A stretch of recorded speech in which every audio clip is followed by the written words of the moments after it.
তো বন্ধুরা চলে এসেছি আবার মিতালি করে নিয়েছে। তো দেখি এখানে কেমন হচ্ছে।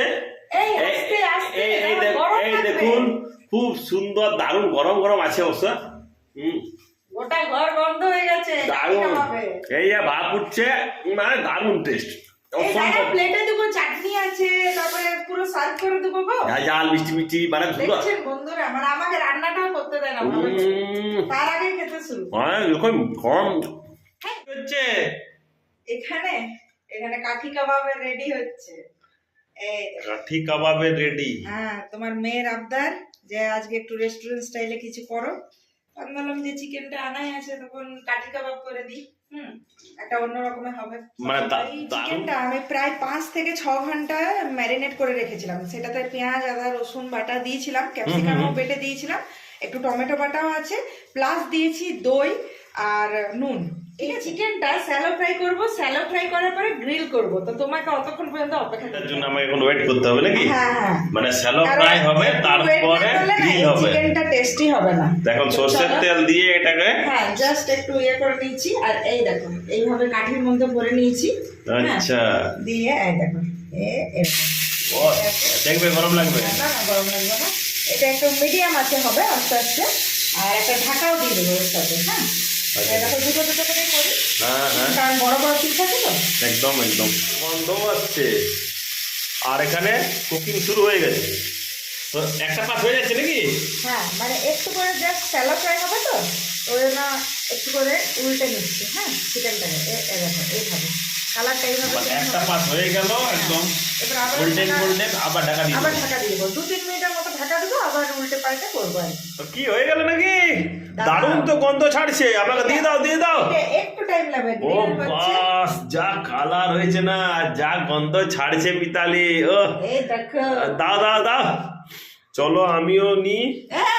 দাঁড়াও এখনো ওগুলো হয়নি, হয়নি একটু। ও আরো গ্রিল করবে? হ্যাঁ আচ্ছা, মানে দফায় চলছে। দফায় চলছে। ও বাস, কিন্তু আমার তো তস হয়েছে না, এত সুন্দর গন্ধ ছাড়ছে। এটা টেস্টি খেতে গেলে একটু তো ওয়েট করতেই হবে।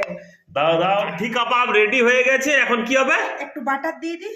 আচ্ছা, একটু বাটারের ফ্লেভার। প্রত্যেকটা এমনিতেই আমার জল চলে এসেছে ফ্লেভারে, গন্ধে ঘর ভরে গেছে, তারপর আবার বাটারের ফ্লেভার চলছে। মানে ও মানে আমাকে কত কষ্ট দিচ্ছ গো। কত কষ্ট দিইনি, দেখো কত টেস্টি টেস্টি বানিয়েছি। এবার খেয়ে বলো।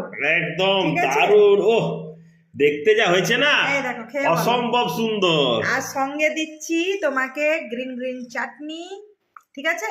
একদম। আর এখানে দেবো পেঁয়াজের স্লাইস। ও একদম রেস্টুরেন্ট স্টাইল। ইয়েস। আরে আজকে মুড গেছে, তোমাকে আজকে স্পেশাল করে কাঠি কাবাব খাওয়াচ্ছি। এবারে বলো। কাঠি কাবাবের সঙ্গে গ্রিন গ্রিন চাটনি, আর সঙ্গে আছে রসুন কাঁচা লঙ্কা দিয়ে চাটনি। আচ্ছা, ধনেপাতা রসুন আর কাঁচা লঙ্কার চাটনি, পেঁয়াজ, আর হচ্ছে কাঠি কাবাব। কাঠি কাবাব বাটার মাখানো জমে যাচ্ছে। কেমন লাগছে গরম গরম কাঠি কাবাব? বাটারটাও মেল্ট হয়ে গেছে, আর দারুণ দেখুন কি সুন্দর। ধোঁয়া উঠছে এরকম একটু দিয়ে, ও অমৃত, সত্যি না খেলে মিস করবেন। আর একটু তো খুবই সহজ পদ্ধতিতে, মানে কম্বিনেশন ফাটাফাটি। খুবই সহজ পদ্ধতিতে এই রেসিপিটা তৈরি হয়ে যায়। মেন হচ্ছে ম্যারিনেট করাটা। তো ম্যারিনেটটা প্রায় 5 থেকে 6 ঘন্টা করেছিলাম, আজকে যেটুকু সময় পেয়েছি আর কি। আর ধনেপাতা এইসবের চাটনি তো আমি বাড়িতে বানিয়ে রাখি। তো আপনারাও জাস্ট একটু সময় নিয়ে নিয়ে কুকটা করবেন, আর তারপরে লাস্টে গ্রিল করে দিবেন, উপর থেকে বাটার দিয়ে দিবেন, পেঁয়াজের স্লাইস কেটে দিবেন। বলতেই কেউ পারবে না যে এটা বাড়ির বানানো, তাই না? তো এই দেখুন একদম রেস্টুরেন্ট স্টাইলে কাঠি কাবাব। জাস্ট মহারাজ খাচ্ছে আর এনজয় করছে। তো আপনারাও ফ্যামিলির সাথে এইভাবে ভালো ভালো রেসিপি রেডি করুন আর এনজয় করতে থাকুন।